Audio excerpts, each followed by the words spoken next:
Good morning and welcome to this AccountingWEB webinar sponsored by ABN AMRO Commercial Finance.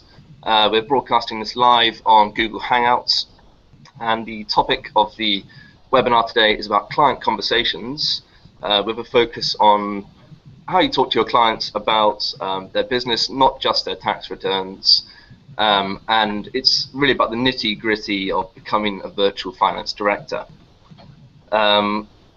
Just a bit of housekeeping to start off with. We're going to have about a few sessions lasting about 30 minutes or so, where we're talking about some of the key points of how you go about having these conversations and getting the practical steps to becoming a virtual FD. And then we'll have a Q&A session at the end. So the video is available on demand, so we will be reloading that, and we're also running a Cover It Live session at the same time, so we very much welcome your comments to come in, and we'll try and answer those at some points throughout the webinar and also towards the end in a longer Q&A session towards the end. So we'll have a couple of polls as well. Right, so I'm the deputy editor of AccountingWEB, and just to give you a brief introduction of the rest of the panelists here, we've got John Stotdyke, who's the editor of AccountingWEB. He's going to be the voice of the AccountingWEB member and from our community. Nigel Harris is also a long-time AccountingWEB contributor, and he's going to be the sort of voice of technology and virtual FD. So he's a partner at Burton Sweet, and we've also got Simon Blake, who's a corporate finance partner at Price Bailey, who's also going to be giving a larger firm perspective and talking about asset-based lending in practice. So we're going to be talking about the rise of the FD, what it means for accountants, and what the reasons and opportunities are for going down this particular route. So we're going to explore what these conversations look like and how you go about raising the issue of finance with your clients.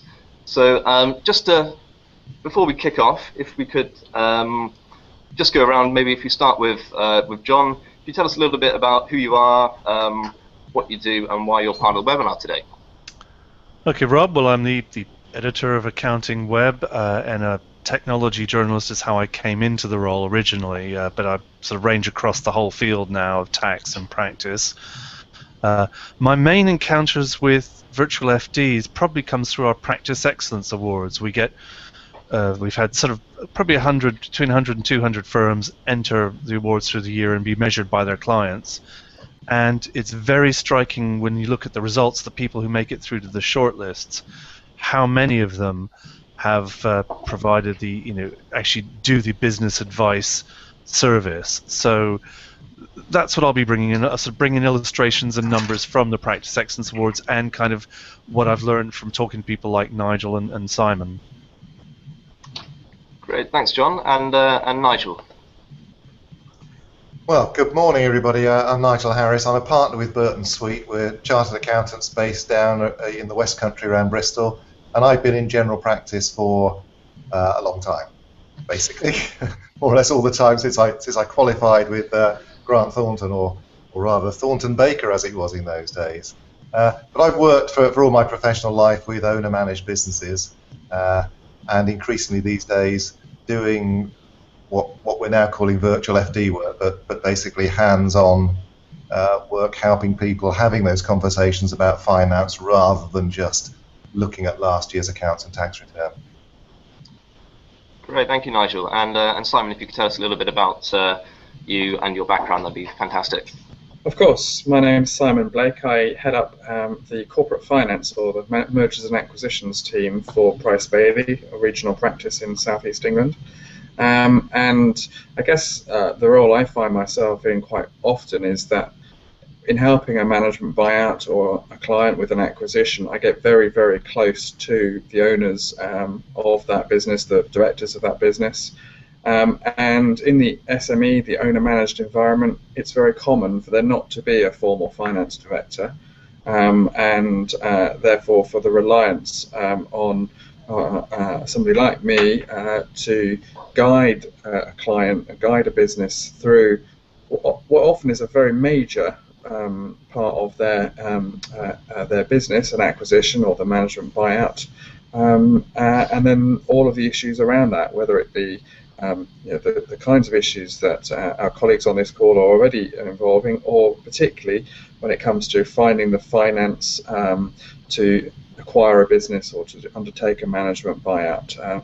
There we build up such a close understanding of the business and relationship with the client, and match the funding and the funder to that client for the scenario they see themselves in at the time.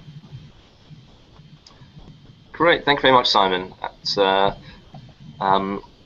guess moving on to the first session, we're going to look a little bit about what being a virtual FD actually means.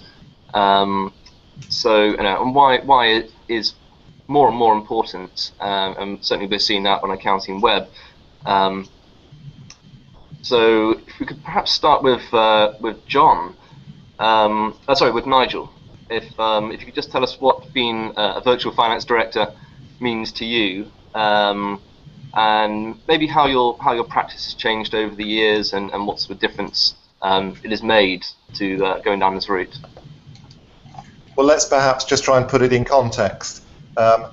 Traditionally, the practicing accountant has been the guy that comes in after the end of the year, produces historical accounts, produces tax returns, and it's all very backward-looking, compliance-based.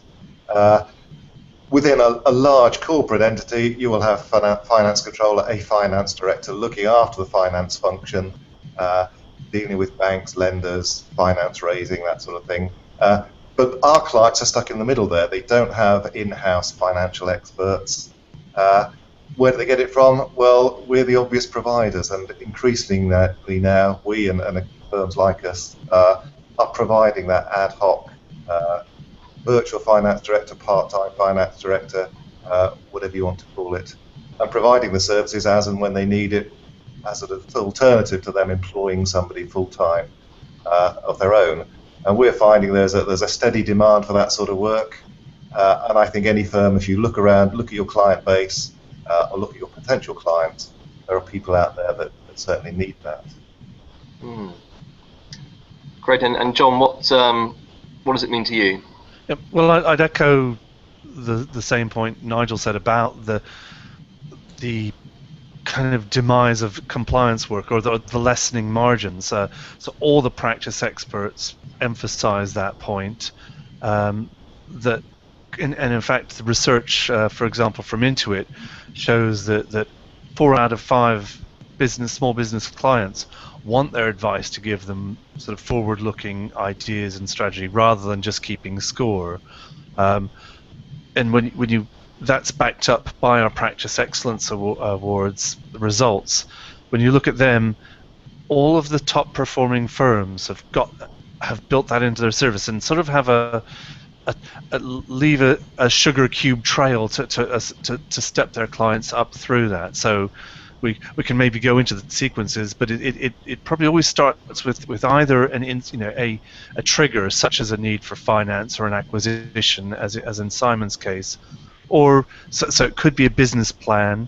If there isn't the trigger, the firm sometimes will suggest it as say, look, they'll give a couple of hours away free and say, let's have a business review. Look at your business in the round, and that steps the client on to then, looking at KPIs to measure progress, and then reporting on those measures, and starting a kind of monthly or quarterly conversation. So that's the spectrum of virtual FD services as I see it. Yeah. And as I'm interested to hear from the people actually doing it, how they involve themselves with clients and take the relationship from there. And John, of these sort of top performing firms that we're seeing in the Practice Excellence program, what are there any sort of general trends there that you can comment on? I'd have to take my hat off to AVN here, because that sequence I've just mentioned, I mean, it's not a desperately new formula, but it's the difference amongst say the shortlisted firms, so the top 3 in each category, as opposed to the top 10, is they're actually doing it, and they will all have things like the 1-page management report. They will have their profitability reviews, and they really do communicate to the client that they're going to do something besides just the backward-looking accounts and the statutory accounts and tax returns. So actually do it rather than just talk about it. Yeah. Great, thanks, John. And I guess, Simon, you went from general practice to sort of a corporate finance role. In your particular corporate finance partner role, how has that changed over recent years? I guess what does a corporate finance partner kind of do all day, really? I'm sure my colleagues will ask that as well. I think the key issue with corporate finance is that there's going to be some kind of transaction involved at some stage, an acquisition or a sale or a financing or a management buyout. But I suppose what's changed in the last few years, and the way I run my team, is that we are not interested just in that single transaction. We believe that the best way to add value to our clients is to be embedded with them and understand what their long-term strategy is. Their long-term strategy has to be there first before any transaction can be properly contemplated. Because when you buy a business, or when you're trying to grow a business, it's difficult, it's hard, it's exciting, and you need to be taking soundings from people that have done it before, and most owner-managers haven't. They know how to win business from new customers and new clients, but many of them won't have ever been through an acquisition or bought a business themselves. They might have inherited it, they might have started it from scratch, but they haven't actually gone through the life cycle of buying an existing business that already has all of its own issues within it. So my role actually is to help guide our clients who haven't done that before through all of the potential pitfalls of that come about when you go from the idea of an acquisition or the idea of a management buyout to the reality. And that process will often take 6 months to a year. And because of that, because of the quite significant fees that we will often be paid as a result of that, we will be getting to know that client very, very well during the process. And I have to understand a business well in order to deliver them with what they really need, and deliver them the right financing solution, or the right target acquisition, or the right merger partner.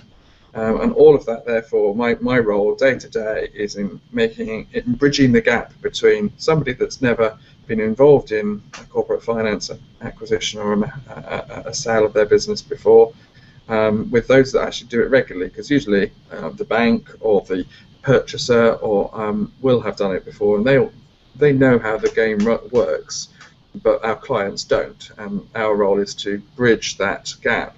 And I think from the virtual FD perspective, a large corporate would have a finance director that has been involved in transactions before. An owner-managed business, such as Nigels clients or my own, won't. They might well have a good financial manager or accountant in-house, or a financial controller who can be very, very competent at running the day-to-day accounting inside the business and provide the KPIs for the business itself, but they don't have the external strategic experience that we offer. And that's where the virtual FD role that I find myself in quite regularly comes into play. I mean, I could give an example just of this week with one of my clients who came in to see me on Monday, who is looking at how he copes with the insurance he offers his customers, and whether to consider a self-insurance route as opposed to an external insurance route.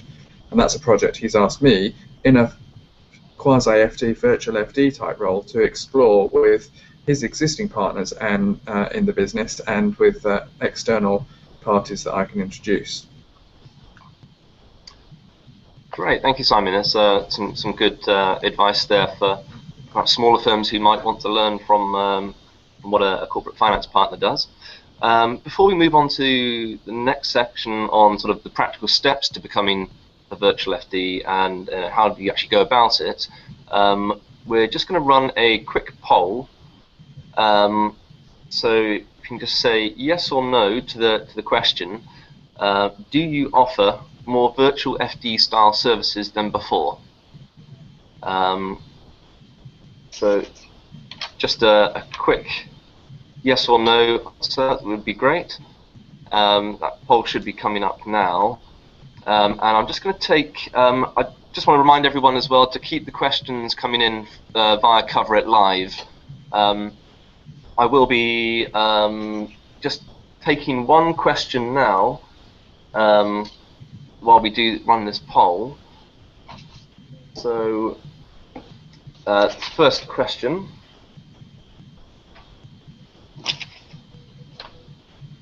Right, it's actually a question for Simon.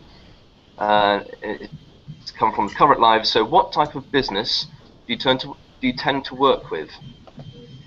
Owner-managed businesses, typically with a turnover of, I don't know, probably no more than £5 to £10 million on a day-to-day basis. We do work with larger businesses, but most of our clients are probably of that size. Maybe profitable, maybe a startup, but typically, in the owner-managed space, in the small and medium-sized enterprise, where directors are often shareholders as well.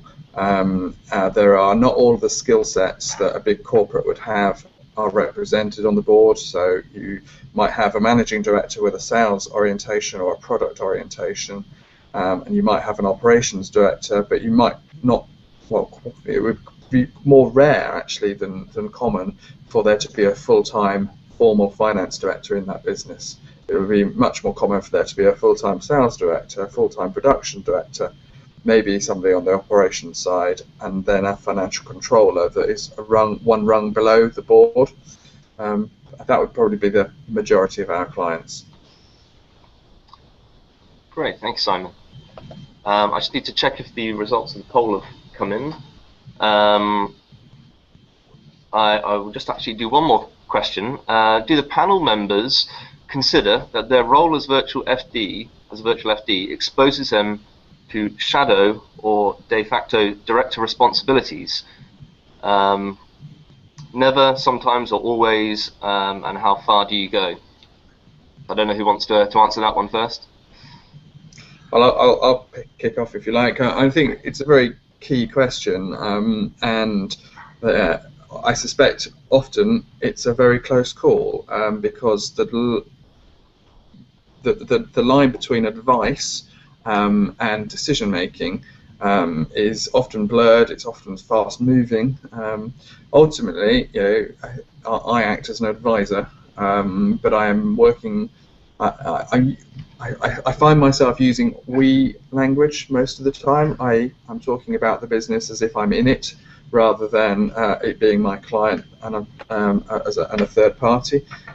But it's very clear ultimately that actually the directors and shareholders of that business have to make their own decisions ultimately, but they are going to be very reliant upon the advice I give them. No, I would concur with that. I mean, it is a fine line, and you just have to be wary of it, really. Make sure that you are advising, not taking decisions. Having said that, we've got one client, at least I can think of, maybe more, but certainly one client where one of our partners is now the finance director.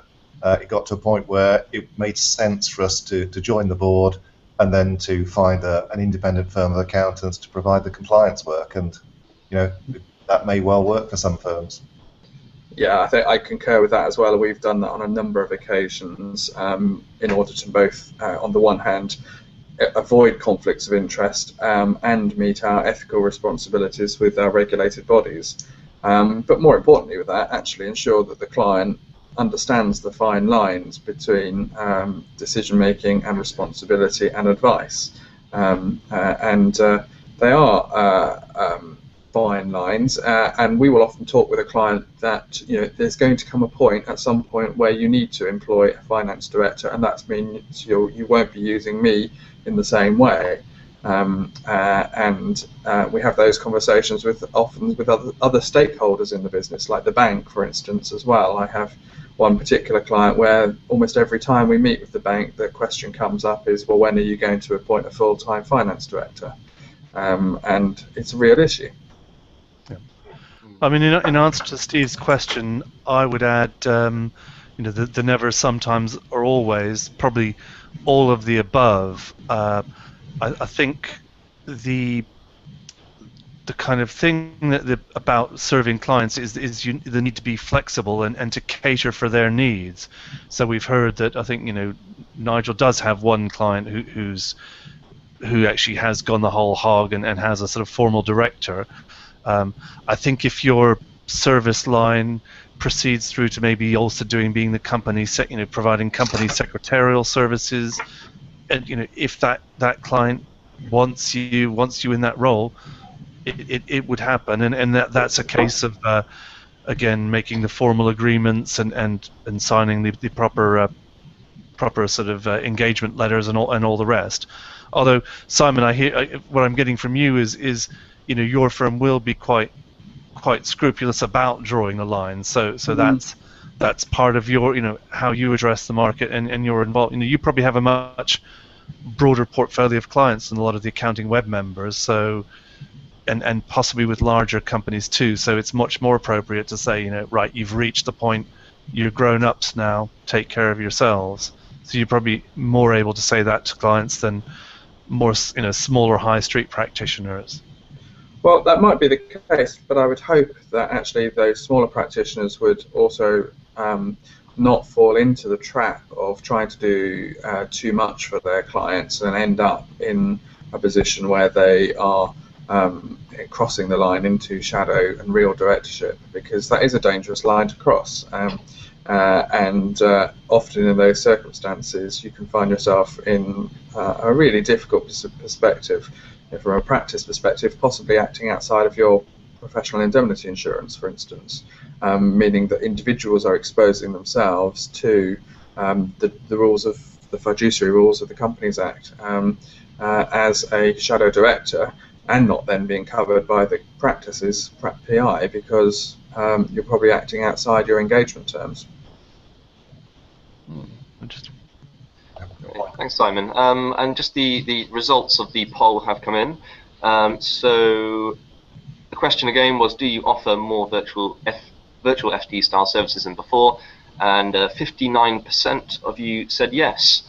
So that's the result from everyone who's viewing this webinar at the moment. And we will now move on to the next section, which is more about how you actually go about becoming, how the sort of small firms and practitioners go about becoming virtual FDs. So I'm just going to start with John. You mentioned earlier some of the experiences from the Practice Excellence Awards and the winners and the more successful firms there. Can you tell us a bit about some of the more innovative approaches that you've seen from really advanced firms? Okay. One, and I think we'll probably return to this when it becomes the question of how you make the transition to being the virtual FD provider, service provider. I do think a lot of established firms, kind of with a strong compliance base, probably find it quite difficult to break out and establish a new model with their clients. So a lot of the ones making the running with this, I notice, are the kind of Generation X pioneers. These are people who've probably either come from finance background, business background, and decided to go into practice, or they're people who feel sort of constrained within the existing firm and set up on their own. And again, with the technology and with their, they'll be quite experienced and ambitious, so it gives them models. So I actually have an individual in my mind, Mark Telford, of Telford Associates in Kent. He was a former commercial FD who founded his firm in 2012. precisely because he saw the gap in the market for people offering this advice. So he's now been operating just over 2 years. His growth rates are kind of 50, 60, 70%. And just by offering virtual finance type consultancy to his clients, he says typically that can double his fee income from them. So the one innovation is if you can't provide it in the current context to your firm, a lot of people are setting up specifically to do so. The other innovation, as I say, I think we've Simon and Nigel do this more than me, but maybe we'll come back to this later, is the taking on the role of the mentor and actually focusing the directors' minds on their own development. I think there's a lot of training and development work that the really slick companies aren't just handing across the reports and saying, we need to look at your cash flow here, or how are we going to finance that expansion there. They're really sort of working on the director's own skills and responsibilities, as playing the role of the mentor that an FD might in the finance mentor that an FD might. I think that's a soft skill area that definitely is worth investigating. Great, thank you, John. And then a similar sort of question to Nigel, I guess. I mean, what kind of benefits and opportunities did you find in making the transition to virtual FD? Well, I don't want to spoil the party by suggesting this is something that we've always done, but this is something that we've always done, isn't it? And I think Simon and John will probably agree that... Yeah, but Nigel, as we've had a question, you may have always done it. How do you start billing for it? Well, that's exactly the point I was going to make. I think we've always done it. And when I look back at the partners of the firms I've worked with in the past, they've always done this sort of thing. They've done the mentoring, they've done the hand-holding when it's come to raising finance. But the difficulty has been packaging that as a service and selling it for what it's worth. And I think what increasingly now firms are trying to do is to separate the pure compliance work with this sort of advisory, consultancy, virtual FD role, and attaching a higher price ticket to it and marketing it as such. And the significance, I think, with what we're talking about now is that we're now starting to see some success in selling this in appropriate places. None of us are going to have many clients at any one time that need that service, but enough to keep us busy. And I would suggest if you haven't got enough and it's something you want to do, then you go out and find some clients that want it. There are clients out there that need it and who very much are not getting it from the firms that they're with at the moment. So there is a big marketing opportunity there. Which wasn't the answer to your question. Remind me what the question was. Really about what opportunities did you find? What are the kind of revenue streams, and what are the main benefits of going down this route? Well, one of the things that I think firms ought to think about is the things that they do and that they can do. And the most obvious starting point in this process is to look at management accounts. We're very good at doing financial accounts at the end of the year. What firms need, what businesses need to be able to make decisions is some up-to-date financial information. So why not just take that very small step from producing annual financial statements and help your client to produce regular monthly, quarterly management accounts? It's not a quantum leap. It's not something that you need a new qualification for. You've got staff who are perfectly capable of doing it. Your client may well have the software in place already. So you can extend your service to the client. Management accounts will then lead on to forecasting, budgets, that sort of thing. You can add a whole lot of value then to your basic accountancy skills. We're only talking about doing the things that we do all the time, but just repackaging them and selling them in an appropriate fashion. Thanks, Nigel. And to Simon, what kind of how do you go about it? And do you actively seek out opportunities? Do partners refer you to certain businesses? How does within your remit? How do you go about talking to clients about sort of finance, funding, and business planning? Well, I guess there's two main routes. There's because we're a larger firm, we have lots of colleagues who have clients that will have the needs for a refinancing or want to make an acquisition, and my partners will ask me to get involved with their affairs on that basis. But we also have plenty of opportunities to create those scenarios as well. And for instance, at the moment, there's a lot of interest in acquisitions, and so my team have been regularly involved in offering acquisition opportunities to existing and to new clients. In both cases, I think the points that we've been talking about and Nigel's been referring to there are really relevant, because I said earlier on the word strategy. Strategy is the thing that often our clients struggle to find the time to put in, and strategy actually is a whole combination of things. It's exit strategy. What's this business here for? What's it here to achieve? And what's the long game? Is there an exit planned here? And if so, what are we trying to achieve on that exit? And if that is achievable from the resources and from the business we have today, then so be it.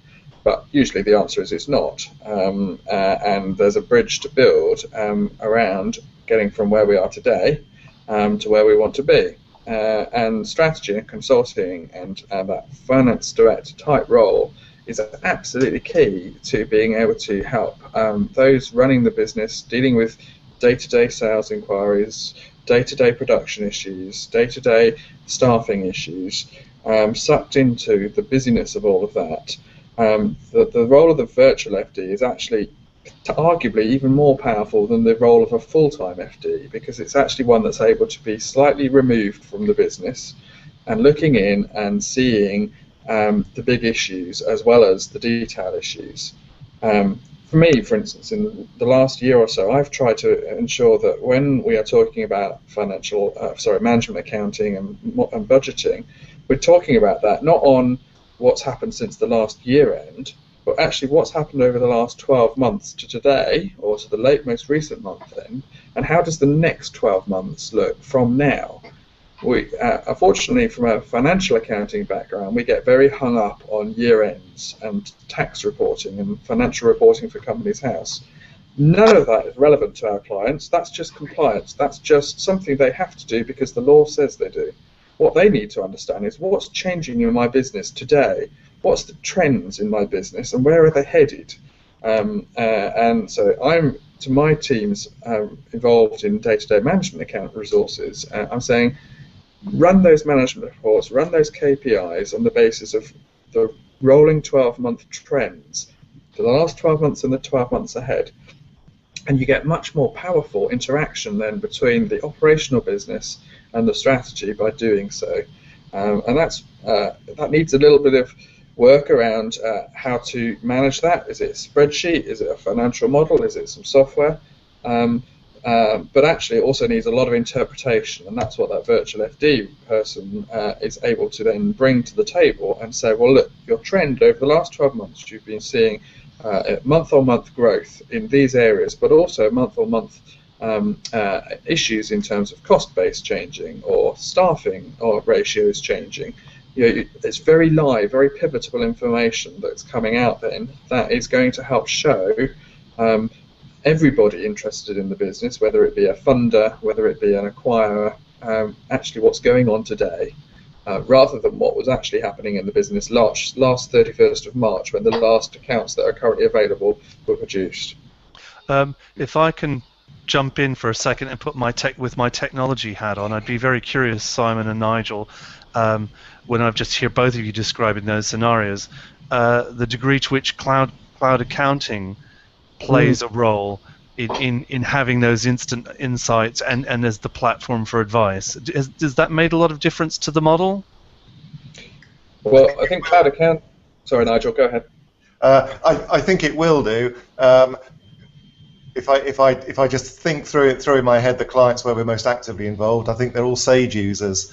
So they've got in-house desktop software. I mean, we have remote desktop access to one or two, but the cloud accounting clients are probably the newer ones. They're not yet of a size that need a sophisticated virtual FD service, but it's something that we're packaging with that now.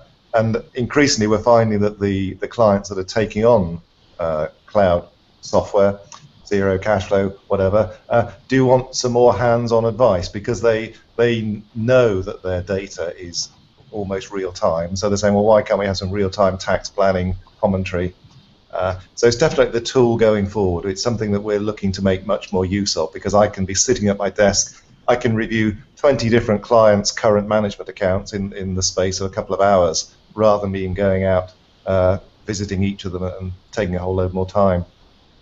So way forward, but I don't think we're there yet. I've noticed even in the last 6 months actually that there is a huge opportunity here to bring together through packages like Xero the ability for us to be much more focused on what's happening now in the business, and our roles I think are going to change in the next few years to be much more about ensuring those clients have got their Xero accounts or their cash flow accounts up to date right now, and they know, and they're not needing lots of editing to them, and so that actually at any one time, what I described about that sort of 12-month rolling backwards, rolling forwards position is actually really prevalent in the information in front of the managing director, in front of the team running the business. And I actually think it's really relevant to those businesses coming in with new businesses onto the cloud right now, or existing businesses as well, because they have the ability. They are very close to being able to have that knowledge in front of them. I don't think all of the packages can do that in isolation, or one software piece, whether it's Sage or Xero or Cashflow, can give all the answers. I think every business actually needs to use those tools to produce from there what is most relevant for their business, because every business is different. You cannot standardize the reporting for every business. The more you spend time with individual businesses, the more you realize how unique every business is from the next. That's great. Thanks for your views there on technology. We've just got time for a very quick poll, the second and last one, in fact. So we're going to run that right now. Do your clients ask you about advice on growth? So again, simple yes or no answer be great. And one more very quick question. So this is again come from Cover It Live. So keep the questions coming in. We will get to them at the end of the presentation. We're just sort of dropping one or two in throughout. So I guess this one goes to Nigel or Simon. But are your clients normally honest with you about why they want finance? I don't know if either of you want to answer that, or both. Yeah, that's a very strange question, isn't it? I'm not entirely sure what's behind that question, but yes, I think. And of course, within the role that you've got as a virtual FD, if you're looking under the bonnet, looking at the figures, looking at the management accounts, then you see the reality anyway. So I'm not sure that that's ever been an issue for me, but Simon may know found differently. No, I think that actually when I am working with clients and they are looking at funding, there's a very obvious and specific need for that funding. And not only that, there's no point fooling yourself that you could go and raise finance from somebody that you're going to use it for a different purpose to the purpose that you have asked for. Every funder, whether it be an equity funder or a debt funder or something in between, will use will undertake due diligence properly to understand exactly. Not only that, because they want to understand what the potential returns are. The only exceptions to that are outright fraud, and the virtual FD, if he isn't, if there is some other reason for that finance to be raised, the virtual FD ought to know about it, frankly. I suppose the most likely scenario is actually where a business is perhaps in more trouble than they might be willing to admit, and want to perhaps trying to cover up the full extent of their problems. But the reality is I don't see that as an issue. I see that actually clients are very transparent about what they're looking for funding for, and the issue is more often actually, and possibly one we're going to come on to, which is actually getting the right kind of funding for the scenario that the client's situation reflects, matching equity to equity needs and matching debt to debt circumstances. All right, thank you, Simon. And one more question from the community. How is a virtual FD different to a part-time FD? I think a part-time FD is somebody that is immediately recognising that their responsibility is as equivalent to a formal finance director. It's just they're not spending 365 days a year in the business doing it. Whereas a virtual FD, I think, is much more likely to be a third party to the business, probably typically a professional with many different virtual FD type roles, and probably like ourselves on this call in a practice environment. The part-time FD is probably somebody that's got 3 or 4 FD roles, I would say. Great, and the results for the poll have come in now. So we've got a resounding yes to the question: do your clients ask about advice on growth? 69% yes, that's 31% no. So that's clearly clients are asking those sort of questions. So we're moving on now to the final section before we have a Q&A session at the end. And this is all about the actual conversations. What do you talk about, the transition to being an advisor, and what these virtual FD conversations actually look like. So I'd like to start with Simon. If you can perhaps give us an example of the ideal scenario for the asset-based lending journey in terms of a sort of beginning, middle, and end of conversation. Well, it probably connects with the comment about growth that we've just had, because in today's world, traditional businesses often didn't take much debt on, but were creating assets that actually, in the world of today's asset-based lending community, are eminently fundable. And that funding, without most asset-based lending, invoice discounting, for instance, is a very good example, is not something that you are constantly having to pay down in loan repayments. It's something that's revolving with your business, and therefore it's a very powerful finance tool. So we see many acquisitions today funded by businesses that don't need working capital finance for their existing business, because they've reinvested over the years in building up their business so that it stands without debt, but they then use asset-based lending, invoice finance particularly, or stock finance occasionally, to then secure a line of funding that they are going to pay interest on, but are probably not really going to actually repay capital on for some time, and certainly not in a formal way, more in an informal way. And they use that funding to undertake an acquisition, or to undertake a major growth phase of recruitment, for instance, in their business. And asset-based lenders are very, very good at being able to identify how they can resource a business to achieve those objectives. A typical trading business that has invoices where they are delivering goods or services each time with a delivery note or a timesheet, is able to raise finance within a couple of days of that invoice from an invoice discounter and draw down the majority of the cash in that invoice, including the VAT element if there's VAT on top, and use that cash in their business in a couple of days, rather than wait for the whole cycle of a debtor to pay that invoice in 60 or 90 days on. Great, thank you. And Nigel, does it match how you want these sort of conversations to work as well? I think in most cases it's a conversation that we need to be leading as the accounting professionals. There will be some clients that kind of have some idea of what they want and need a bit of hand-holding, need a bit of guidance. but with a lot of clients, they know they want to grow, or they're suffering growing pains, they're coming up against cash flow issues.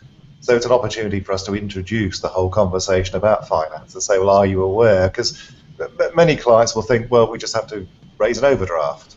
So you have to disabuse them of that notion and go, well, actually, overdrafts are so last year.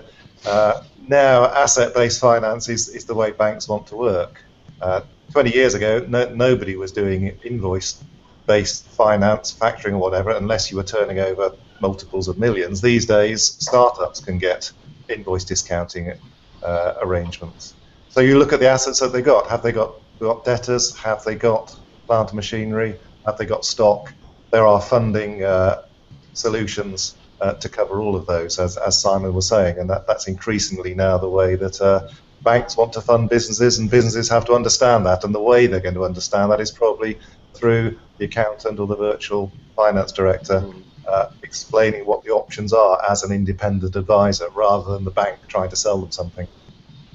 And one of the challenges there regularly these days is just to help explain that the world doesn't view asset finance, particularly factoring, in the way that it viewed it 10 or 15 years ago. Back then, factoring was a big no-no. It was something that you only did when you were in desperate measures, coming towards insolvency or something like that. Now it's quite the opposite. You know, a business that isn't invoice discounting its debtors, if it can, is almost seen as not using its assets properly, and actually, almost wasting the availability of funds to that business to grow. Now, one would say that in the past, perhaps that was a much more prudent and traditional way to act. In today's world, is why we got ourselves into so much trouble with the recession, with banks overlending and clients overcommitting. But there's clearly an opportunity there between those two extremes to use asset-based lending very powerfully to build our businesses day to day. There's a very large number of businesses that will now have the opportunity to grow because of the asset-based lending that's available to them. And this actually relates to a question we've had from the community. I guess, do you start with the bank for finance? Is that your sort of the first place you would go, or would, would you go straight to the asset lending? I think actually the banks start with the assets today in today's world. Whatever happens, a bank wants security for their lending. And the best security is the assets of the business. And picking up on Nigel's comment about the old days of overdraft and the new days of invoice discounting, for instance, that's all simply down to the quality of the asset that the bank can get security on it. And there was for the detail, there was a case actually in the New Zealand courts about 15 years ago that changed the attitude towards security, which is why banks' focus will always be on, well, what assets are you offering me to secure the loan against? The wider question is the need a debt need, or is it something that requires equity finance for? And actually that's where the conversation for Nigel or myself will start more often than not. Is actually, what is it that you are looking to raise finance for? When you understand that question, you can then move on to which channel you're heading down, whether it be asset-based finance, leverage bank finance, equity finance, mezzanine finance, private equity or venture capital, business angel, or friends and family. Yeah, it's a matter of helping clients to understand what is the most appropriate finance, isn't it, for a particular transaction. I think that's where we've got a lot of experience to bring in to help that initial conversation before we start to approach lenders. Great. And John, with your experience on AccountingWEB, do you think clients want to work in this way? I think very definitely. I mentioned that figure at the start, is sort of 80% of people wanting their client to provide business advice and solve problems rather than just tell them what's going on. It was nearly 60% of the people we're already doing this. That's higher. The people who've come to this session, I think, are more advanced than the wider market. And it was again very the clients asking about growth was phenomenally high as well. Just to go back to the Intuit thing, though, that it's hard to emphasize there is still a gap here between that need and what people are doing. As I say, people here are doing it more so. The Intuit figures from last year, they used the example of project finance and management services that they wished their client had provided. Again, that was 81% of clients wanted it, but only 36% of practitioners. So yes, they do want that. I think clients have wanted it through the ages. They've probably got it informally. So the difference here is the packaging, how you get them to sort of recognize the value, appreciate it, and pay for it separately. I think that's the nitty-gritty challenge we need to solve.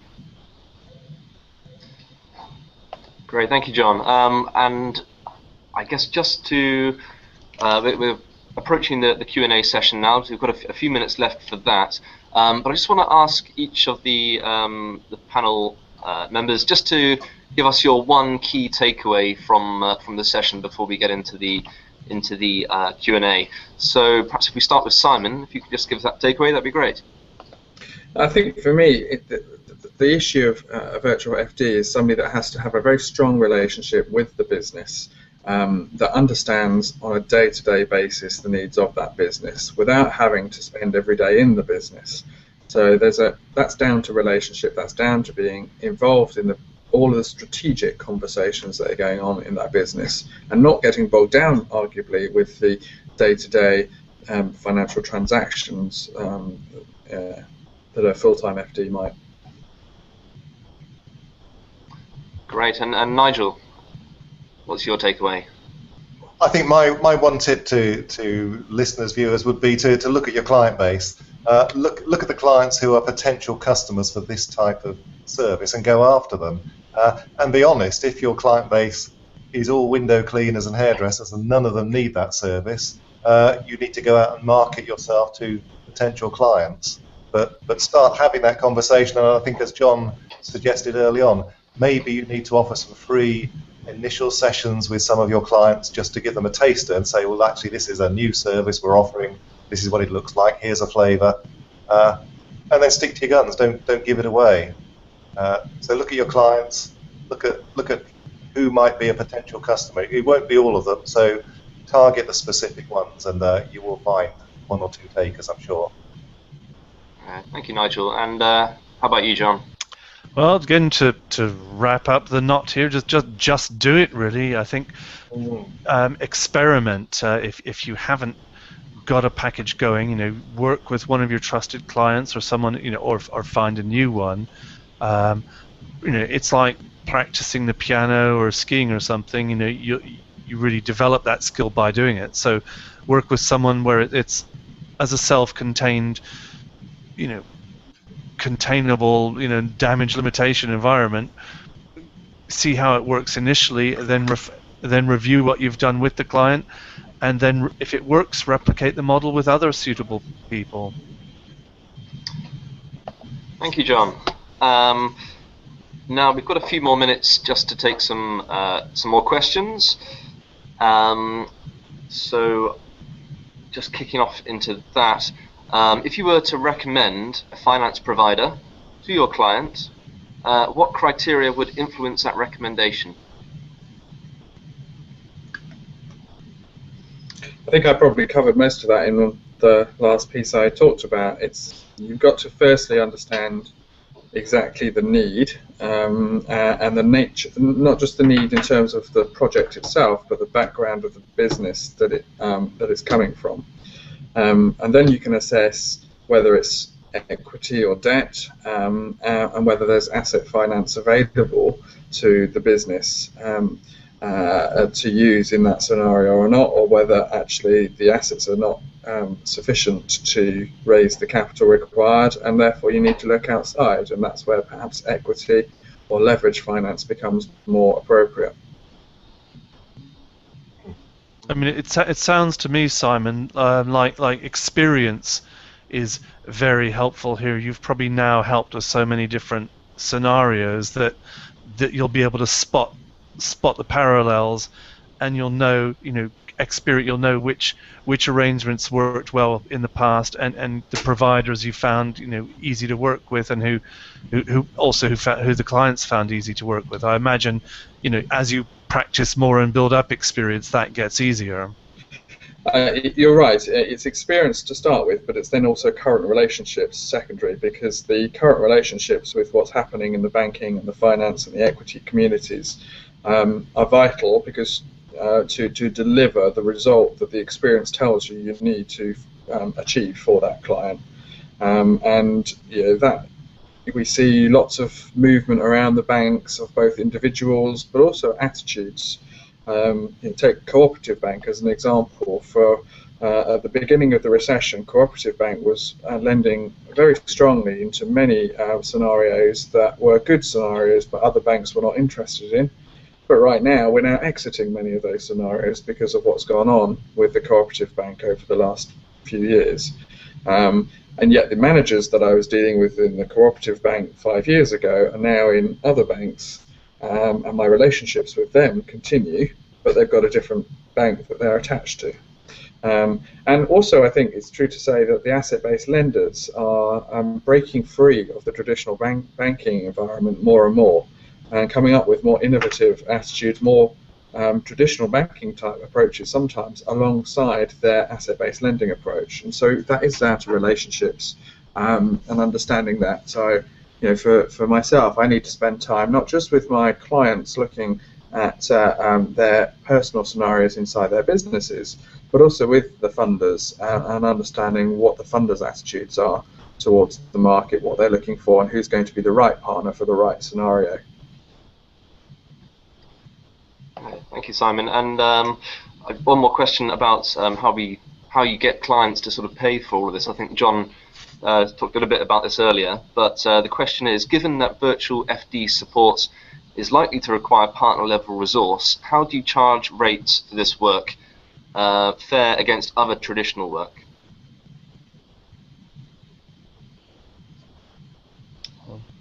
Don't know if anyone... Anybody want to answer that one? Well, you stick to your guns, don't you? It's absolutely crucial that you value the service, because otherwise the clients won't value it. So in most cases, we look at partner hourly rates, and that's what we charge. It's going to be hourly or daily work generally. It's not something that very often we can do on a fixed price basis or a value added kind of basis. And clients generally are happy with that. You do have to soften them up a bit and say, well, look, this is high value stuff. You're going to have to pay for it, and if they're going to value it, they will pay for it. I guess this is where I tend to focus back on one of the points I made earlier on, which is there is a time and a place for a virtual FD role, and there is also a time and a place for a full-time FD role. And one of the issues between those two is the cost. Most businesses can't, would be appropriate for a virtual FD, can't afford a full-time FD, and therefore there's a cap in terms of the total cost that actually that business can afford for the virtual FD role as well. And somewhere between where the business is today and where they are at a point of employing a full-time FD, there's a timeline there between the role that Nigel and I can play on a day-to-day basis, which might start off being a morning a month. It might become a day a week. We seem to have lost Simon there.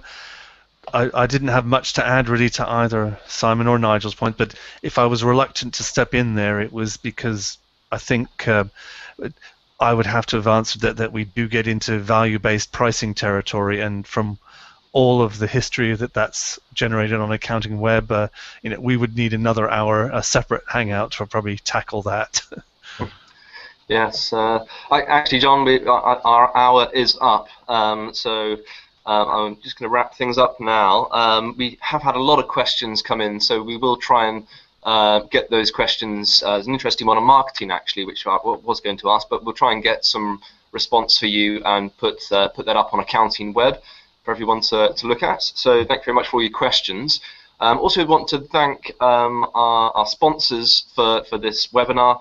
That's ABN AMRO Commercial Finance, who have been great, and thank you very much for your involvement in this.